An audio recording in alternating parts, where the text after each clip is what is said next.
DSC నియామకాల్లో అవకతవకలు జరిగాయా?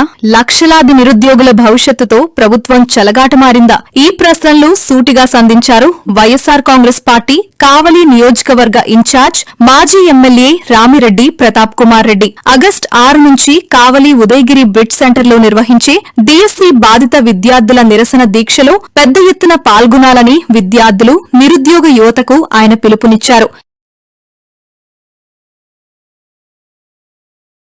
నమస్కారం.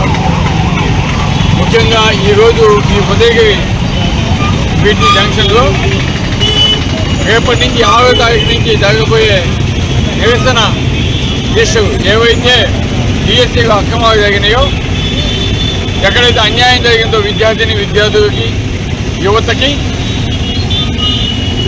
దానికి నిరసనగా లోకేష్ గారు రిజైన్ చేయాలని మంత్రి పదవికి, అదేవిధంగా దీన్ని సిబిఐకి అప్పగించాలని, అప్పగించేదాకా కూడా ఈ నిరసన దీక్షలు 6వ తారీఖు, 7వ తారీఖు, 8వ తారీఖు, 9వ తారీఖు చేయాలని మా నాయకుడు జగన్మోహన్ రెడ్డి గారు ఇచ్చిన పిలుపు మేరకు ఉదయగిరి బ్రిడ్జి సెంటర్లో ఈ శిబిరాన్ని ప్రారంభించడానికి ఈరోజు స్థల పరిశీలన కూడా జరిగింది.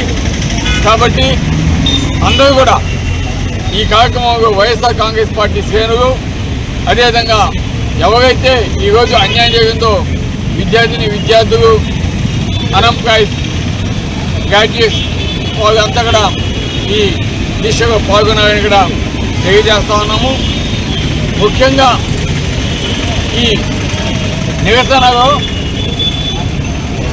పాల్గొన్న వాళ్ళందరూ కూడా ఇది ఉదయం 9 గంటల నుంచి సాయంకాలం 4:30 దాకా 6, 7, 8, 9 4 రోజులు కూడా కంటిన్యూ చేస్తున్నారు. కాబట్టి అందరూ కూడా పార్టిసిపేట్ చేసి దీన్ని దిగ్విజయం చేయాలని మా నాగా లోకేష్ మెడగ వంచి ఆయన చేత రిజైన్ చేయించేదాకా ఈ కార్యక్రమాలు కొనసాగాలని కోరుతున్నాం. Thank you much.